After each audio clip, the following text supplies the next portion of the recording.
दूसरा सवाल ये है कि मैंने ये भी सुना है कि जब रमज़ान शरीफ का महीना आता है तो 30 दिन जन्नत के दरवाजे खुले रहते हैं और दोज़ख के दरवाजे बंद हैं, लेकिन उस 30 रमज़ान के रोज़े या महीने के उस रमज़ान के महीने के अंदर कोई हिंदू मर जाता है तो वो कहाँ जाता है? ऐसा एक अच्छा सवाल है और वो सही सवाल है। सवाल क्यों कभी बोलना नहीं चाहिए कि ये गलत है, गलत सवाल है, गलत है तो साबित करना चाहिए। भाई साहब कई सवाल है और ये कोट कर रहे हैं हदीस की, और कई हदीस है अल्लाह के रसूल की, बुखारी में और बाकी हदीस, कि रमज़ान में अल्लाह सुब्हानहू व तआला जन्नत के दरवाजे खोलता है और दोज़ख के दरवाजे बंद होते हैं। भाई साहब ने एक हदीस बोलने भूल गए कि शैतान भी कैद रहते हैं। तो 3 सवाल साथ में है कि अल्लाह ताला शैतान को कैद करता है। तो भाई का सवाल है कि अगर रमज़ान के 30 दिनों में कोई हिंदू मरता है तो किधर जाएगा, वो कहाँ जाएगा? कोई सवाल पूछता है कि अगर शैतान इस चेंड मतलब कड़ी, हथकड़ी तो नहीं बोल सकते, कड़ी चेन, शैतान चेन से बंधा हुआ रहता है। तो शैतान चेन से बंधा होता है, फिर भी हम देखते गुनाह होते हैं। भले रमज़ान में गुनाह कम होते, गुनाह तो होते हैं ना। तो शैतान जब चेंड होता है तो गुनाह कैसे होते? ये भी सवाल है कि नहीं? अगर शैतान अल्लाह ताला चेंज करता है रमज़ान में, ये तो रमज़ान में फिर भी चोरियां होती क्या नहीं? कम होती है, फिर भी लोग शराब पीते कम पीते।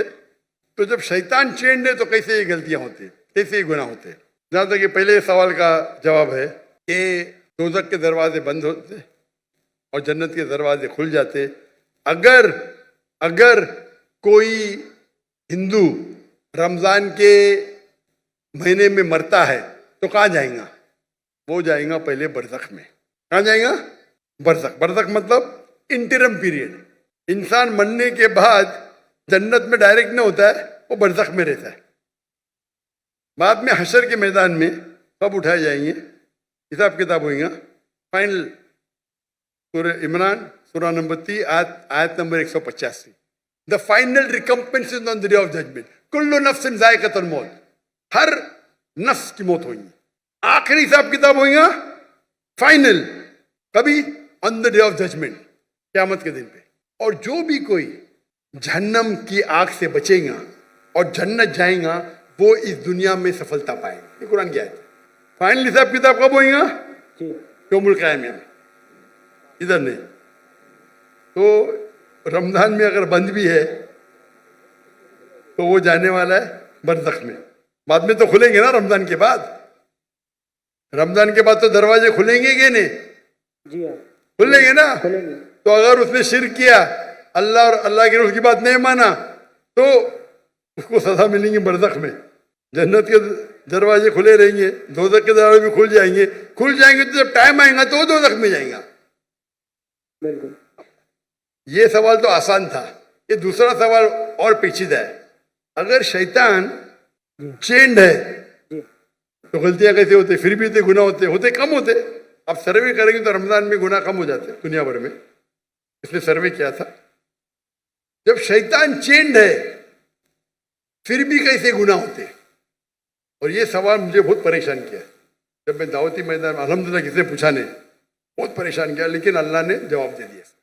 बहुत रिसर्च किया, कहाँ पढ़ा नहीं मैं, जवाब ढूंढा, आलिम से पूछा, सही है? बोले माशाअल्लाह क्या जवाब है। फिर देने शुरू कर दिया मैं, क्योंकि मैं पहला ही सवाल करता हूँ, मैं खुद अटैक करता हूँ डिफेंड करने के लिए। अगर आपको डिफेंड करने का है तो अटैक सीखना जरूरी है। आप डिबेट जब करते हैं, आपको अगर कुरान को डिफेंड करना है तो अटैक करना भी सीखना पड़ेगा। अटैक करने में अच्छे तो खुद डिफेंड कर सकेंगे। तो मैं इसका जवाब देता हूँ कि अल्लाह के रसूल ने कहा कि शैतान चेन होते हैं, चेन में बांधे जाते। शैतान मर नहीं जाते, जिंदा रहते, लेकिन चेन में होता है। मैं मिसाल